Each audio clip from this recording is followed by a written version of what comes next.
Hey guys, well here's an update on the Camaro. As you can see, we've got the engine in place. We've been definitely spending some hours out here in the garage getting this thing a little bit more looking like a car. It was a little bit of a pain because if you guys know about these Camaros, the core support is integrated there with the frame rails, so it doesn't just come out like a normal car where you can just unbolt it, at least not easily. So we just shimmied her in anyway.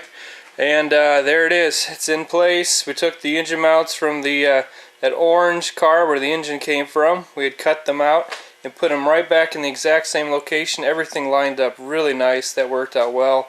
Got them all welded in place, and it's sitting pretty level, both side to side, front to back, and got pretty good clearance at the firewall, at least better than what it had in the orange car. So hopefully that'll stay true. Let's see what else we got here. So we've cleaned out the inside of the Camaro, so now it's at least now we know what we got. A little more rust than I remember there being, but you know, that's what happens when things sit for a few years.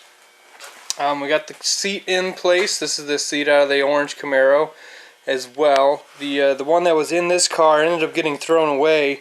Reason being that if you guys remember when we stripped this thing out, it was mildewy and moldy from sitting in a barn for 14 years, and unfortunately the T-tops had leaked in. Even though a lot of it was still a fairly solid car, at least for here in Indiana, it was just trash. That fabric smelled really bad. It was bad. So we tossed that, and now we got the seat from that car in here.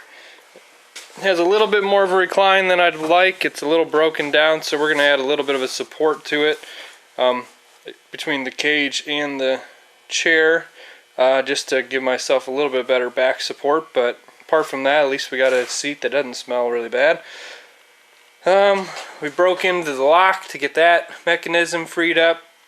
I had an issue when we were moving it around the garage. It accidentally locked up on me, and well, it just figures that I don't have a key for it, so we had to break into it the derby way and make it so that it'll work.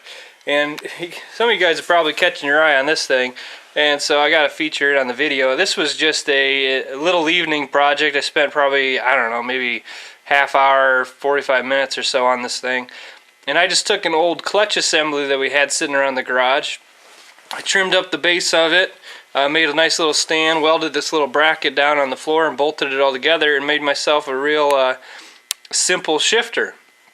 You know, I could spend $100 or a couple $100 on a shifter, but here I just used a couple parts I had sitting around. I already had the bar, the adjustable bar there, and I already had the clutch assembly, so just rigged this thing up, show you guys what it was. You know, it's just the basic mount that it would mount up under the firewall. There was other bracketry and stuff on it. I sliced that all up, used the grinder, made it all look good and pretty. Right now it's in neutral, but it actually works quite well. You push it back there. That's reverse. I've got a park lockout in it right now. And then we can move it forward for drive. And then we go back to neutral and then reverse. So we can go back and forth real nice. It's only a couple inches at the top of movement, but it's hopefully will work well.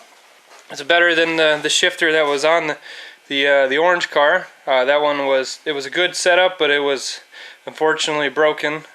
So we decided to take that and see how to improve it. So just using some spare parts, I rigged that up. I'm pretty sure I'm going to take off the pedal, but for now it's just funny to stare at, so I've been leaving it. But I'm sure that'll probably end up getting taken off. We'll put maybe a nicer handle on it, something easier to grab. But for now I'm just going to keep that on, just because why not.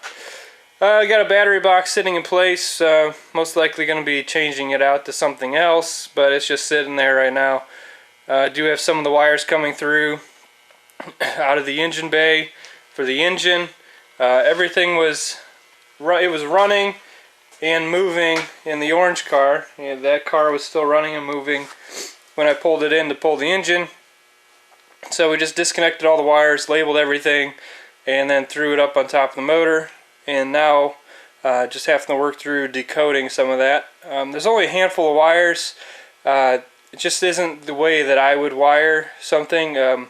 there's just a few more splices in it than I would like. So, you know, no big deal. We'll just go through and I'm going to change out the wiring, put new wiring in with new switches. Hopefully that'll get it all cleaned up and looking good. And then also be more reliable. That was part of the issue when I got the orange thing. It had some wires that had some loose connections that were restricting it from being able to start or keep running. So we got those fixed up. Let's see. Okay, so that's where we're at. That's what's been done. There's been a little bit of work underneath the car too. We've got the transmission support taken care of, and we got the drive shaft back on the car. So that's all looking good. So now, at this point, what are we going to work on next? So we're going to try to get this thing running and moving would be the next goal. Certainly one of the next goals. We'll get the wiring cleaned up and get that all hooked up again, so that way this thing will run.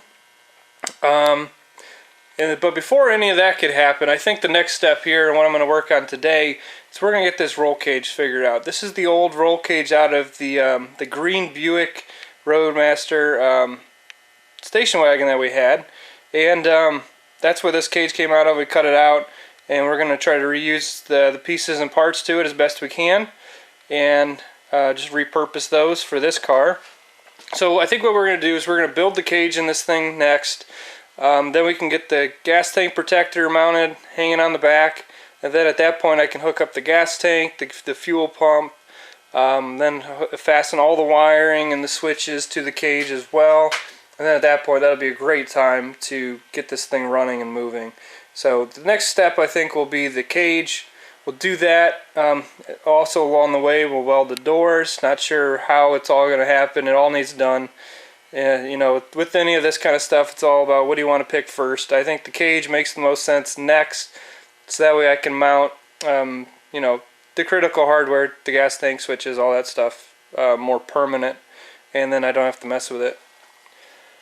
As far as bumper, I've had a few of you guys message me and ask me what am I doing for a bumper. Right now the one sitting in the back here is the aluminum bumper that we've ran on a number of different things. We had it on our full-size pickup, the white one, and I was originally thinking that might be the one that I put up on the front of this car, but it is just a heavy bumper. And so I'm reevaluating what I'm going to do with that. We got some other bumpers sitting around, and so what I think I might do is just throw some steel on those bumpers and just make it a little more modified to better fit this Camaro, and then use this bumper, put it back on that white pickup truck, so that way I got it as well.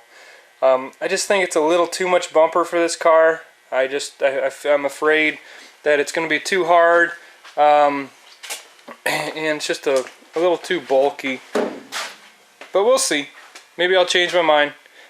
They are revamping the rules a little bit. I'm waiting for the official rule release to know how I can mount this bumper. There was some changes, I believe, coming to how far you could put bumper shocks up into the frame rails, but only so far. Or I heard rumors that they might change that rule as well, and you can only weld. You can use bumper shocks on like a compact or something, but you got to weld them to the inside of the frame or on top. So we'll just see how that all falls into place, and obviously build to those rules. A little too many questions yet, which is why I'm working on the other stuff, because you always need a cage, you always need the doors welded, it needs to run and move. Those are the kind of things I can do without having the rules completely finalized, because they're not going to change those aspects. So there you go, guys. There's a video update of the Camaro. We are making some great progress. A lot of work still to come, but it is at least looking like a car again, and this is just, it's fun to finally be out here building this thing after having to stare at it for the last couple of years. So there you go, guys, and until the next video, we'll talk to you later.